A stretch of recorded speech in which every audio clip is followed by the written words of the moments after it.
Alright, hello. It is December 14th, 2020, and it is 4 p.m. Um, so, wanted to do kind of this. There you can go. I didn't want to do more than, 10 minutes per video coming in. And most of what I wanted to talk about and get in this video is the state of mind, that brought me into where I currently am now. And I wanted to capture, all of the grand adventures, because it's been pretty wild over the past year and a half. So if you don't know, my name's Amy.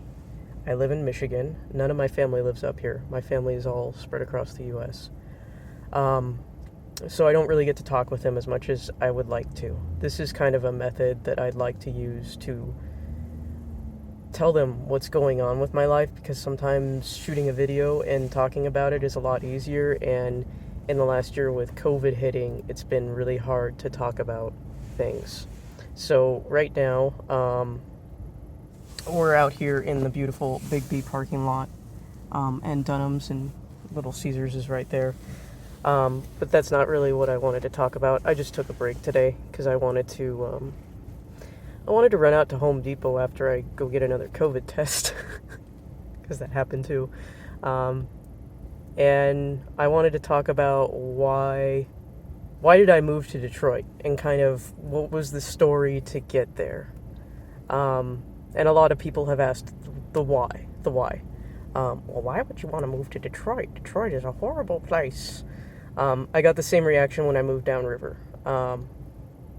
So for me, I was looking to find a way to balance the ministry that I want to do with Celebrate Recovery, and to balance also future endeavors and things that I'm interested in. I'm not a person who sits around in the evenings.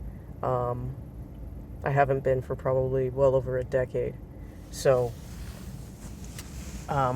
in the evenings for the past probably decade or so, when I'm not working, when I wasn't at school, when I wasn't exercising, thank you, Big B, for $1.06 coffee, I would usually end up working on stuff.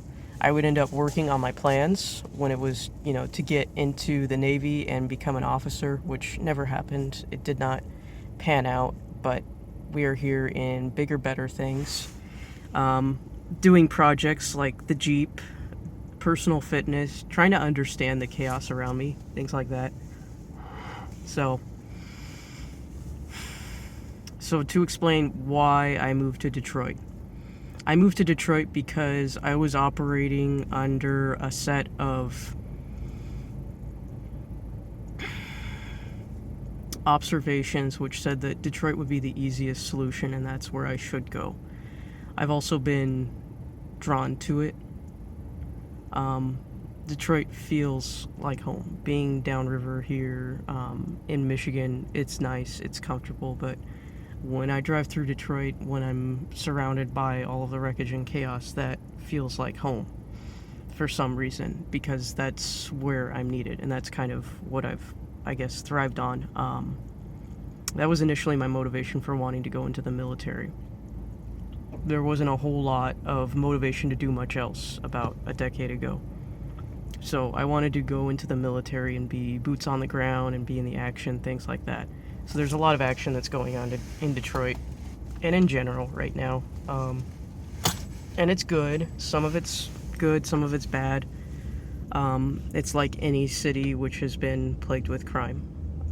And we can talk about that another time. I just haven't really outlined that subject material.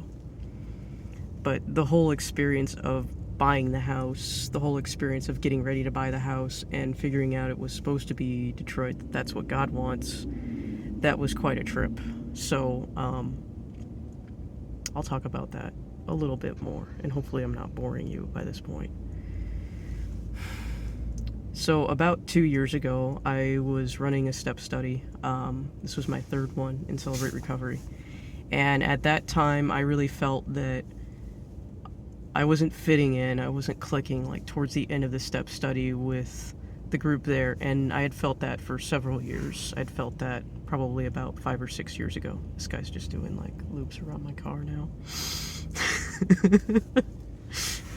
So, when I stepped into my church, my new church that I'm currently at, which is closed down for COVID, I was very motivated, and I was looking for that place because I had been looking for that place for like 3 years, and it fit very well. It was like they had been waiting for me.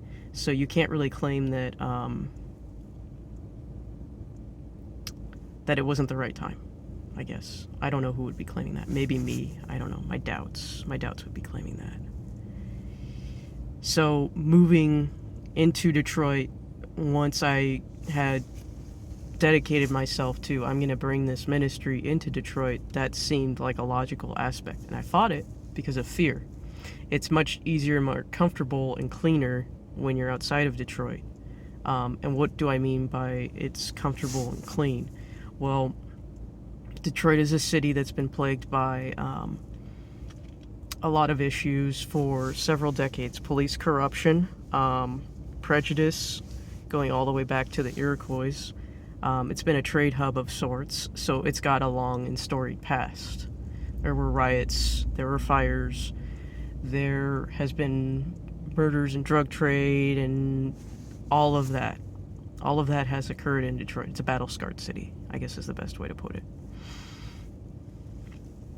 But at the same time, like, there's this real beautiful mix of people there, and they're very real, they're very legitimate, they're very dedicated to what they do. They say what they mean, they're authentic, they're sincere.